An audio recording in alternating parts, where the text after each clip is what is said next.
Good evening, everybody. I'm Scott Porter. I'm with Pima County Department of Environmental Quality, and I'm the enforcement manager.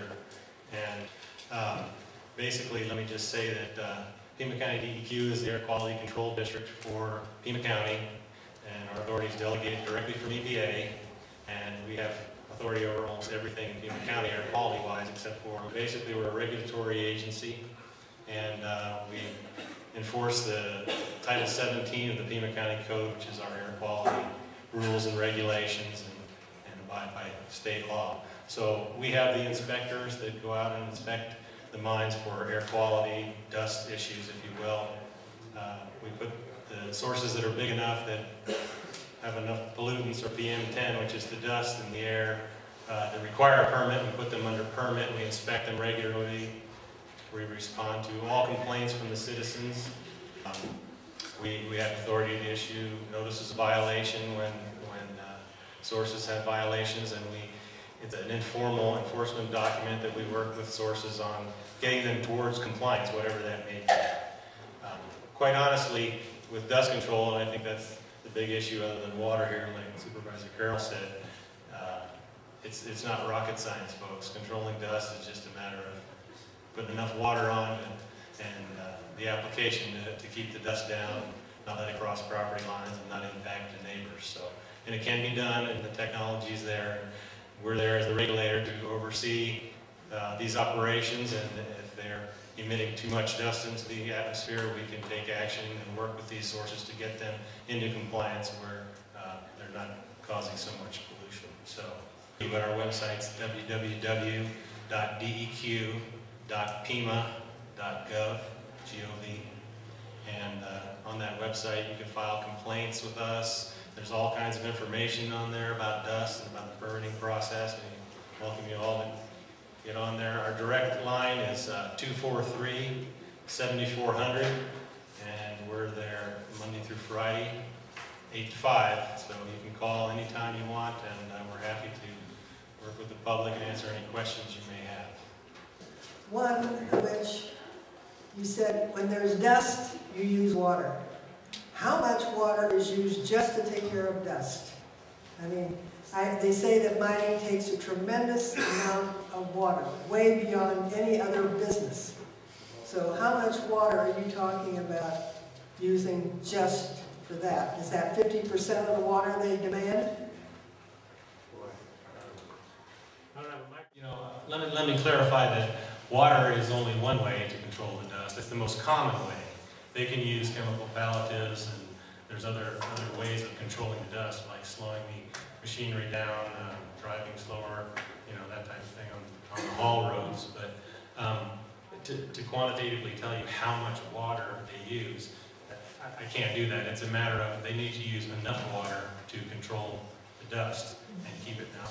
Now, that's not to say that a mine site is ever going to be dust-free. It's not. But, you know, the way it's defined in the regulations is reasonable dust control, and then it has to not cross the property boundary lines. How do we, right now with the budget cuts, we did have a recent complaint that went in for dust flying.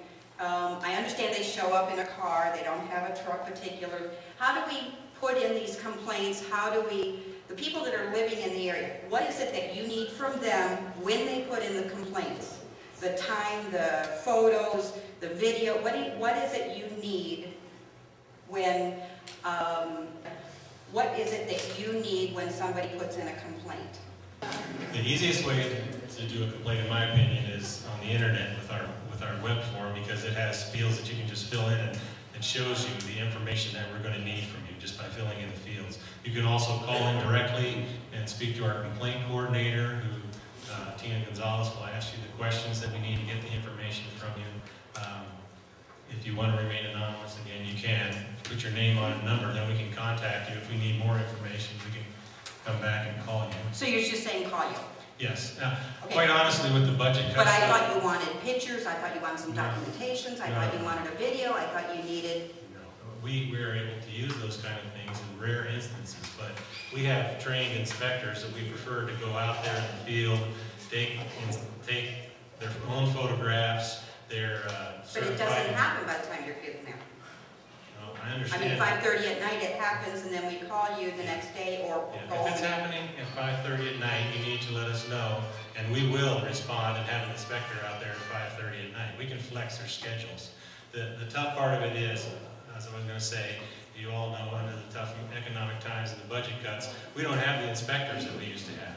And so we used to be able to just call instantly when people called in and send an inspector over there right away. We don't have that capability anymore, so I want to be upfront with the public about that.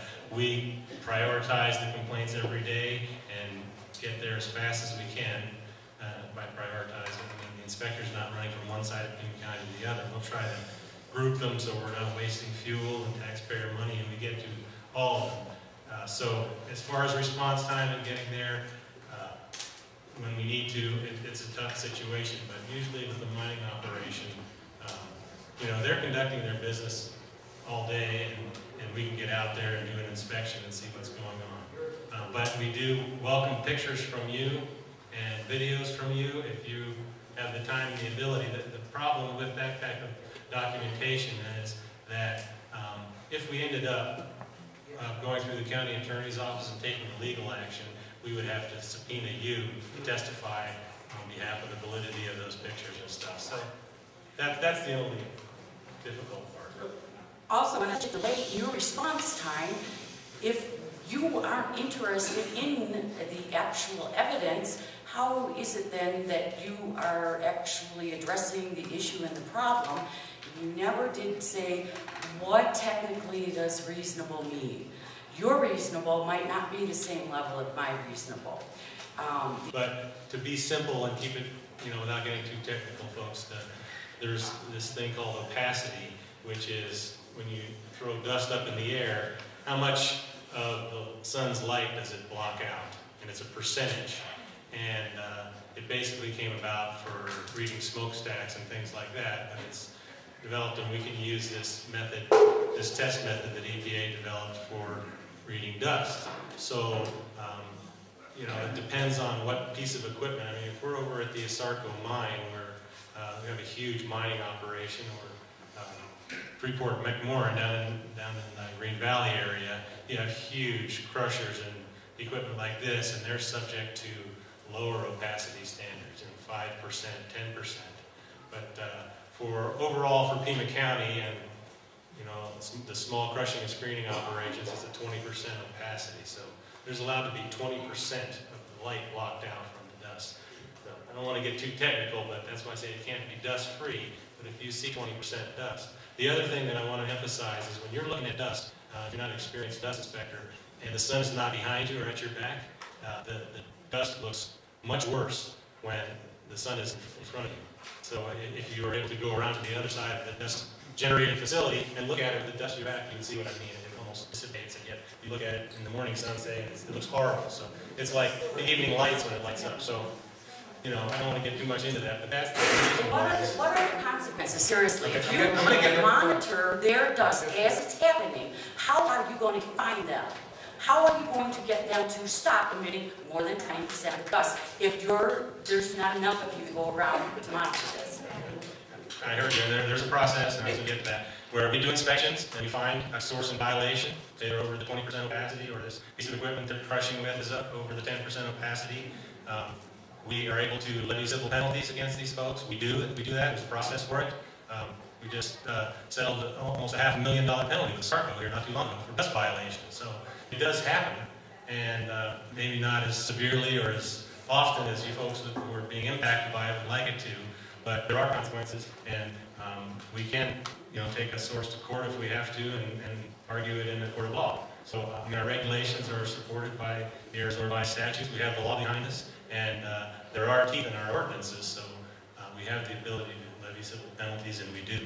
And we also work closely with the sources, when they're in violation, and sit down at the table and talk about this. Like I say, this is rocket science. Let's figure out what you need to do. We'll get it in your permit. You're going to be happy with what's in your permit. The folks are going to be happy because you're controlling the dust. So, we wear two hats, but we're not business assistants by any means. We're a regulatory agency, and we do levy fines if we have to.